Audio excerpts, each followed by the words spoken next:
Welcome back to the Wild Table. When we set out to create this channel, we wanted to dedicate it to finding as many wild edible foods around New Zealand as we could. Today we're going to focus on one of the easiest to find and simplest wild foods there is: grubs.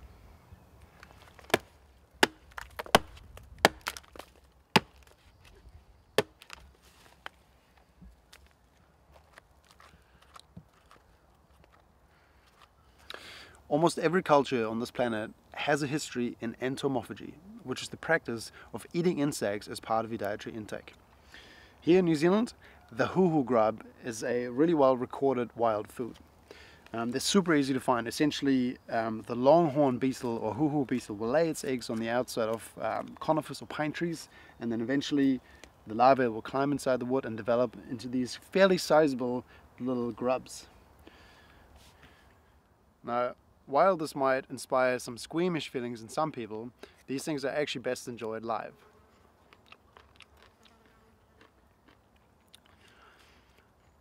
And they have a kind of a, I don't know if it's really quite peanut, but it's quite an enjoyable flavor once you get past the look of it.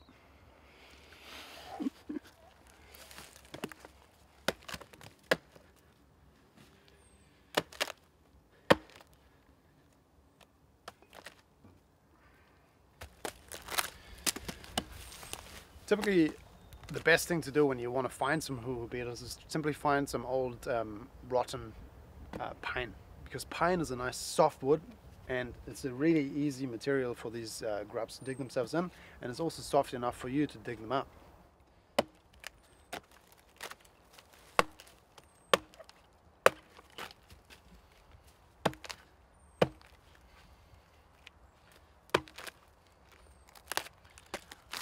Say, don't bother digging in timber that's still really fresh and green, because all you're going to do is just spend a lot of energy and time trying to hack away at it. Instead, find portions that already have holes in them, telling you that there are insects present, and then hack away at the rotting timber. Much easier.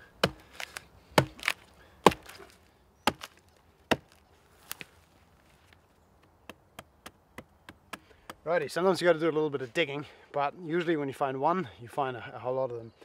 Typically they're found between 7.5 to 10 centimeters below the surface. I've just found a really nice one here. Come and have a look. It's just in there. Once you find the cavity with the grubs inside of it, it pays to slow down a little bit because they're quite squishy and it's quite easy to start chopping through them and make a mess. You don't really want to kill these things before you start eating them, because they're just going to turn to mush quite easily. Easiest way to do it once you've located one is just grab a little stick, just have a poke around, and eventually you'll liberate the larvae from its hole. Now, one thing to be mindful of: these things can only wriggle around, they can't crawl, but they do have pincers and they do hurt. Right. Also, another tip really when you're going to forage these things is put them into a jar with some of this rotting wood as a substrate. It just keeps them alive longer.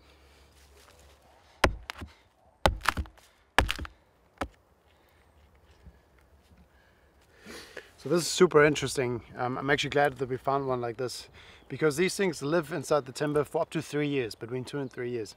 At the end of the 2 or 3 year period, they basically seal themselves into the chamber, and the larvae goes into what's called the pupal stage, at which point they bury themselves and seal themselves in and essentially start turning into the beetle. So as you can see, this grub's now grown a head and legs, and it's essentially over a period of, I think, about 30 days transforming into the longhorn beetle.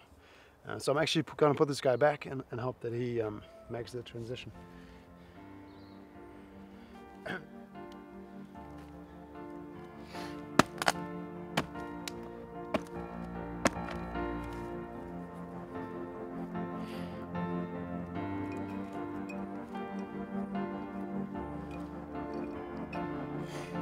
Starting to get a few together. It takes a little bit of work, but they're there. And if you concentrate on nice rotten logs that are easy to prize apart, it's much easier to get a few together quickly. I'm going to get another handful and then go and cook them.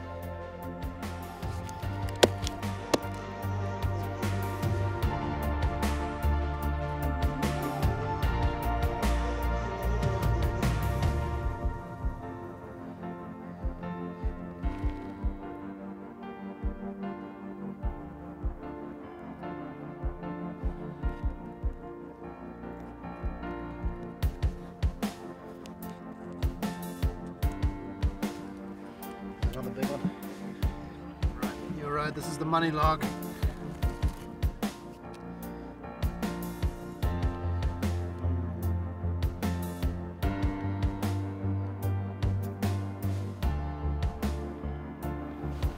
It's like, damn, busted.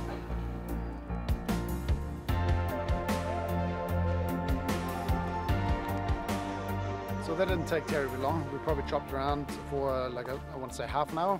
Pretty much filled up a jar with grubs. If I was in a survival situation, this would be one of the easiest to come by foods that I'd be looking for straight away. Now we're gonna go to a nicer spot and I'll show you how to make a meal out of these.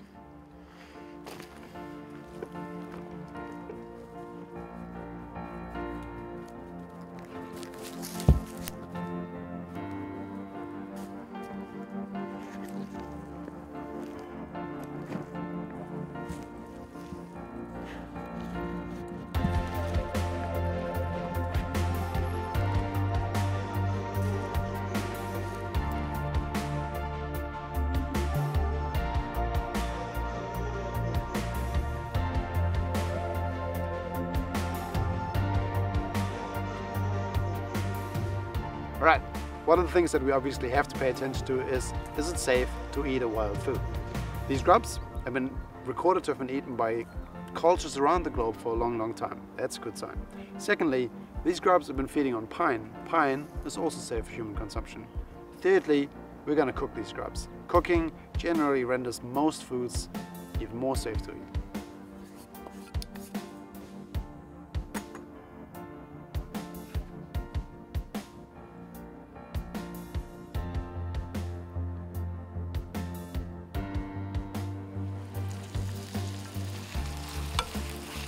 I opted to go with kind of a Thai flavor for this meal, but honestly, just fry it in a pan on their own would do it just fine. If you would like to know the full list of ingredients, head over to our Instagram page, where we list the full recipe after every episode.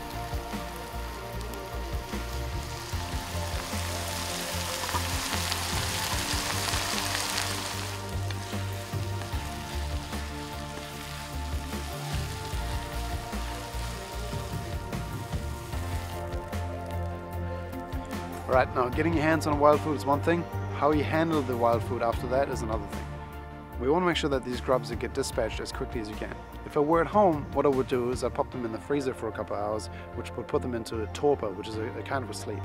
I can't do that because I don't have a freezer here. So what I'm going to do is I'm going to get this oil nice and hot, which it is now, and I'm going to just drop these bugs in there straight away, which will kill them instantaneously.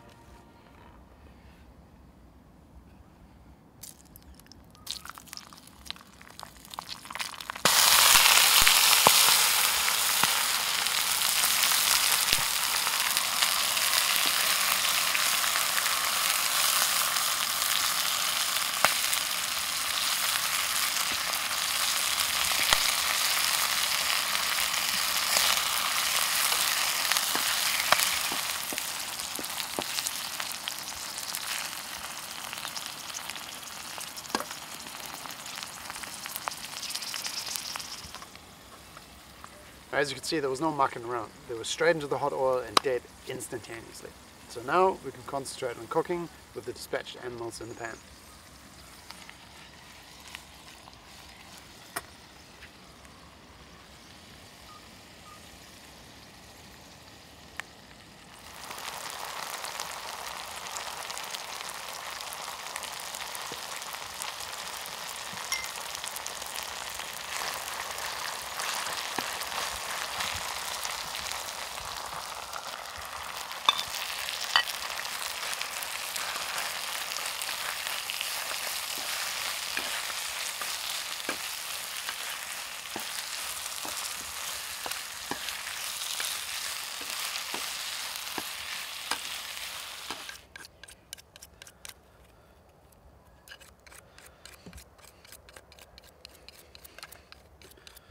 You don't really want a whole lot of bark in your food, eh?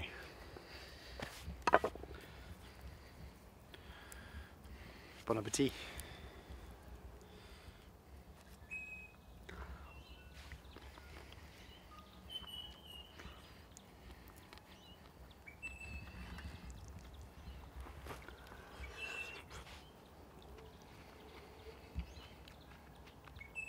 I feel like grubs really lend themselves to Asian style cuisine because they already have that sort of peanutty quality to them. This is actually really nice.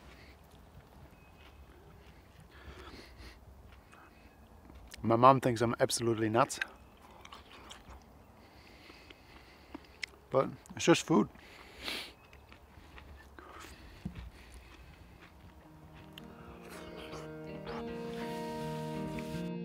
Grubs.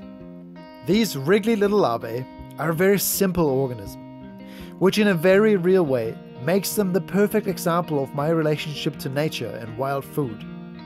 It's simple and basic in essence. I want to eat, I need to eat. And I want to know that I am sourcing wild food with my own two capable human hands. Sure, it's incredible to imagine majestic stags roaring in the forest, trout jumping at the end of a fly rod, kingfish fighting you for hours until the brink of exhaustion. I love those things, and I seek and I go for those scenarios. But the simplicity found in the pursuit of this humble insect kind of encompasses the real desire for wild food. I could do it with a stick in my bare hands, breaking wood to find a source packed with protein and fat. I'm not spending hundreds of dollars on fuel, merely some calories to walk to my nearest park. And sure, it's a little gross by today's standards. We just don't do those things anymore. But I think we should. Social conditioning will have us believe that we're separate from nature, removed somehow from the dirt and the grub. But we're not. We are animals. And more in today's world, the desire to reconnect and be a part of the ecosystem screams from underneath the quiet desperation. This right here is normal, simple Homo sapien behavior. Find food, eat food, be happy.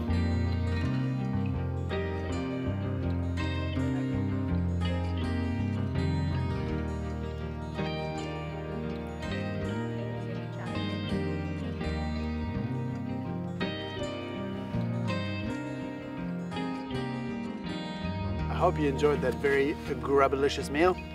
Thank you so much for watching, and if you like our content, feel free to subscribe and put the notification button on because it really helps us to create better content. Also, a very happy birthday to our youngest fan, Ari. You're 5 years old today. You're awesome.